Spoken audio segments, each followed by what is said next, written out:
Guys, I am रिया गुप्ता और आज हम पढ़ेंगे सीक्वेंसेस एंड सीरीज। सबसे पहले मैं इसका इंट्रोडक्शन दे देती हूँ।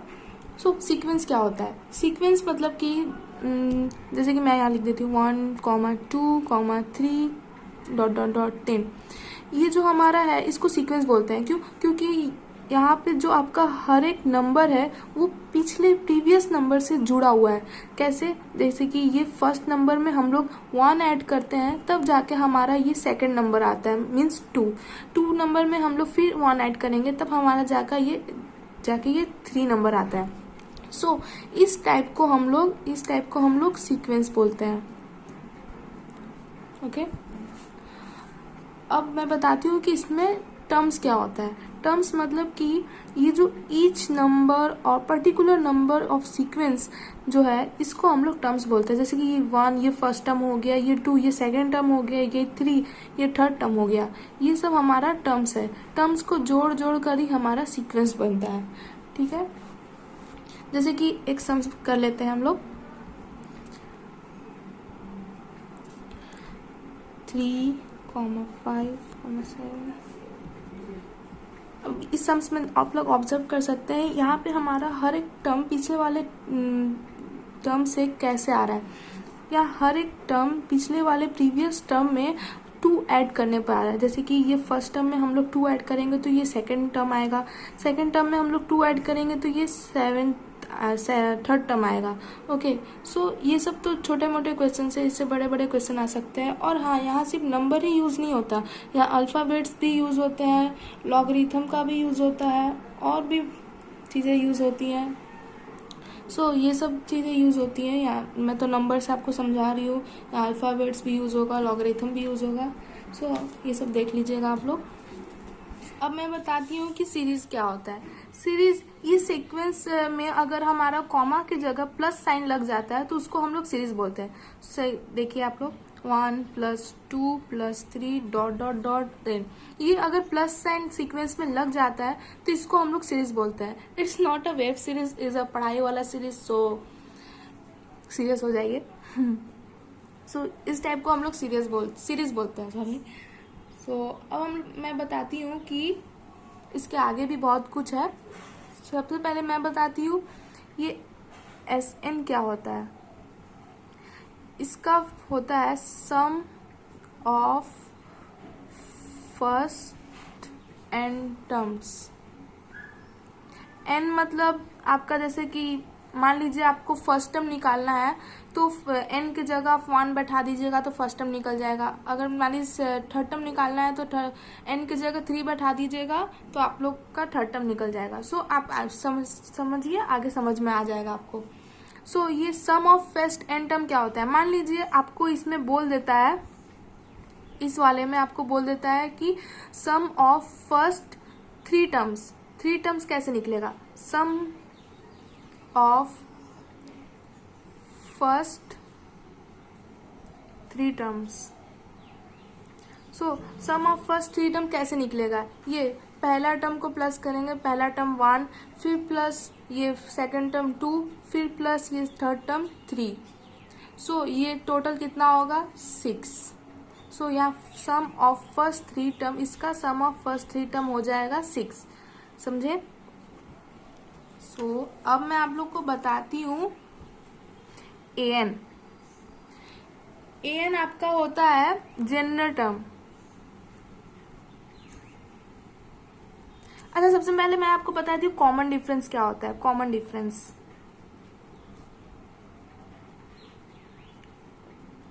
यहाँ मैं एक सीरीज लिख देती हूँ A1 + A2 + A3 ... मान लीजिए इसका लास्ट टर्म AN होता है।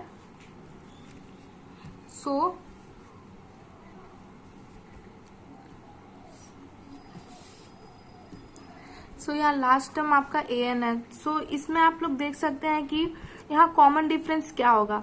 जैसे कि यहाँ देख लीजिए, इस वाले में आपका कॉमन डिफरेंस क्या हो सकता है। शायद इस वाले में आपका कॉमन डिफरेंस होगा 1, क्योंकि 2 - 1 करेंगे तो 1 आएगा, 3 - 2 करेंगे तो 1 आएगा। मतलब हर एक में 1 ऐड करते हैं तब जाके आपका ये मतलब नेक्स्ट टर्म आता है। तो यहाँ पे कॉमन डिफरेंस आपका 1 है। सो कॉमन डिफरेंस निकालने के लिए आपको मान लीजिए सेकेंड टर्म मान लीजिए a2 माइनस a1, फिर मान लीजिए third term minus second term, ये सब से आपका कॉमन डिफरेंस निकल जाएगा।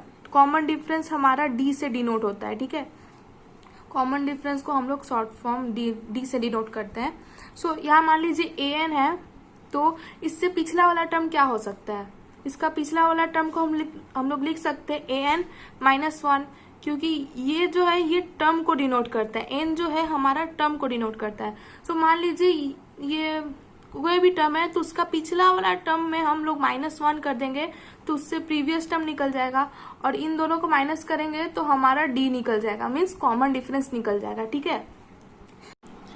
सो अब मैं आपको बताती हूँ कि जनरल टर्म क्या होता है। जनरल टर्म हमारा मतलब जैसे कि आपका कोई, जैसे कि ये जो टर्म है, यहाँ पे आपको ये सेकंड टर्म निकालने के लिए आपका फर्स्ट टर्म का इम्पोर्टेंस होता है। जैसे कि यहाँ पे आपको थर्ड टर्म निकालने के लिए ये सेकंड टर्म का भी जरूरत पड़ा, क्योंकि यहाँ सेकंड टर्म में 1 प्लस करेंगे तब आपका थर्ड टर्म निकलेगा। लेकिन जनरल टर्म निकालने के बाद आपको ऐसा कुछ नहीं करना पड़ता। मान लीजिए आपको बोल देता है 20 टर्म निकालने के लिए, उस सीरीज का 20 टर्म निकालने के लिए, तो आप यहाँ जनरल टर्म निकालने के बाद सीधा 20 टर्म निकाल सकते हैं बिना 19 टर्म निकाले। बिना 90 टर्म की तरफ देखते हुए आप लोग सीधा 20 टर्म निकाल सकते हैं। यहाँ जनरल टर्म निकालने का एक दो फॉर्मूला है। सबसे पहला फॉर्मूला है यहाँ पे an is equal to sn minus sn minus 1। ये sn और sn माइनस 1 क्या होता है? sn तो आपको पता होगा कि sum of first n terms या फिर सम ऑफ n टर्म्स। सो जैसे कि मान लीजिए sn हम लोग में एक sn के लिए हम लोग एक सीरीज लिख लेते हैं, जैसे a1 plus a2 plus a3 plus dot dot dot an। ये हमारा एक सीरीज हो गया sn के लिए। सो अब यहाँ पे हम लोग sn माइनस 1 पुट कर देते हैं।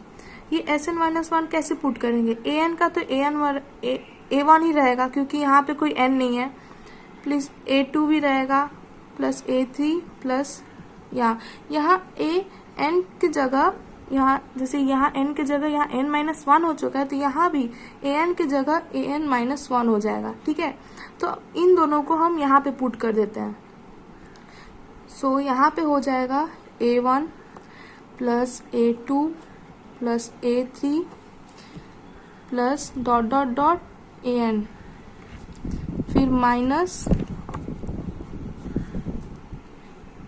a1 plus a2 plus a3 dot dot dot plus an minus 1।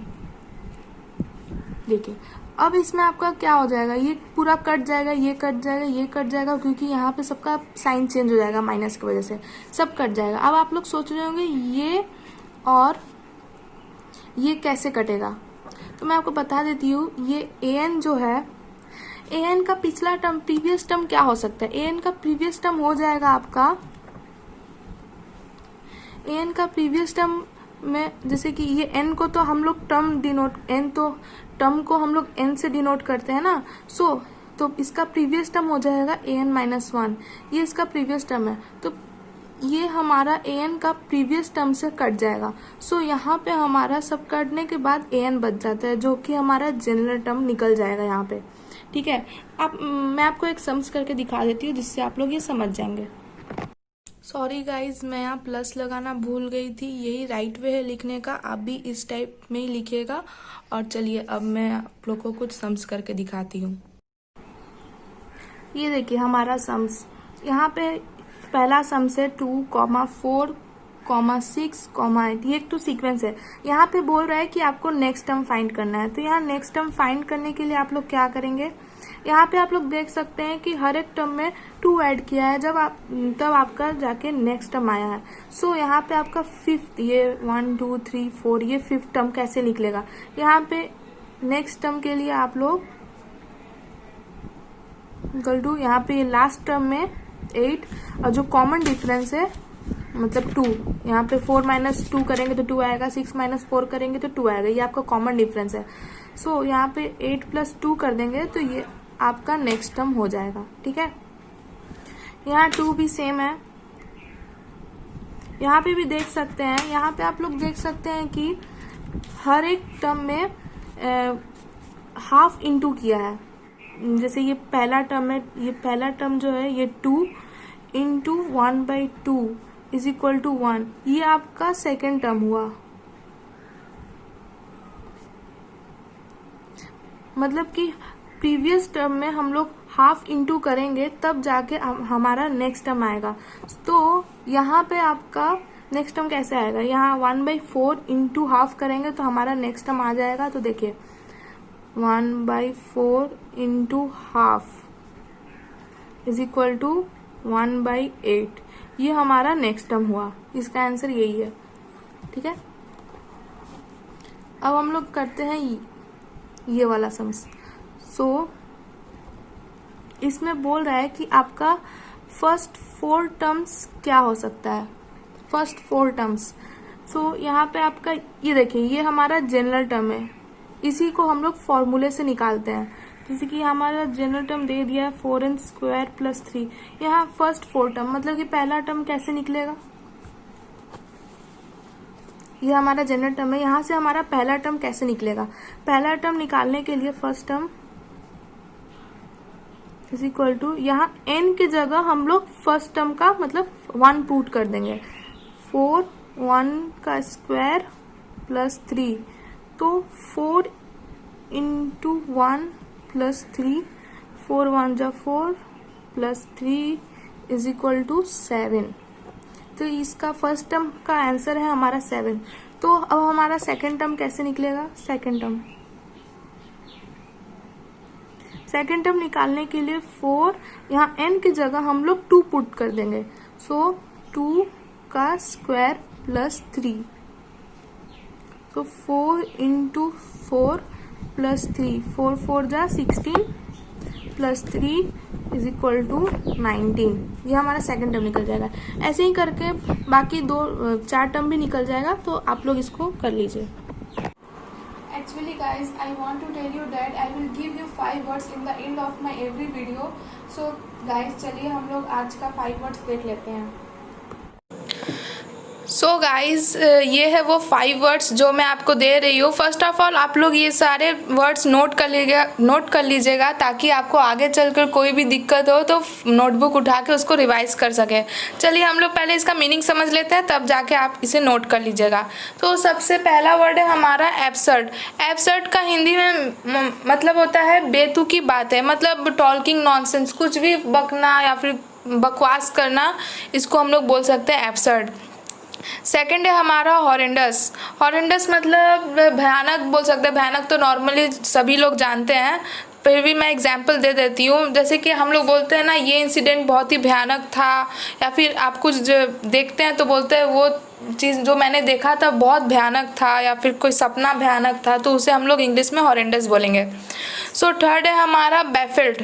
बैफिल्ड को नॉर्मली हम हिंदी में भ्रम बोलते हैं। तो भ्रम का मतलब होता है जैसे कि कोई चीज़ देखें तो आप लोग को समझ में नहीं आ रहा है कि ये सच था कि मेरा सपना था, कुछ समझ में नहीं आ रहा है, तो वो एक्चुअली आप लोग को भ्रम हुआ रहता है, तो उसको नॉर्मली हम लोग बैफिल्ड बोलते हैं। फोर्थ है हमारा डैश। डैश मतलब है कहीं भी आपको तेज़ी से घुसना, मतलब कहीं भी दौड़कर अचानक से कहीं पे तेज़ी से घुस जाना। सो ये हमारा है। सो लास्ट है हमारा फटल। फटल का नॉर्मली मीनिंग होता है घातक। जैसे हम लोग बोलते हैं ना, ये चीज़ हमारे लिए आगे चल के घातक हो सकता है, मीन्स उसका रिजल्ट हमारे लिए सही नहीं होगा। मान लीजिए कोई डिसीजन लिए हैं हम लोग, सो उसका रिजल्ट आगे चल के हमारे लिए सही नहीं होगा, तो उसको हम लोग मेनली फटल बोलते हैं। Thank you for watching my video. Thanks again, bye.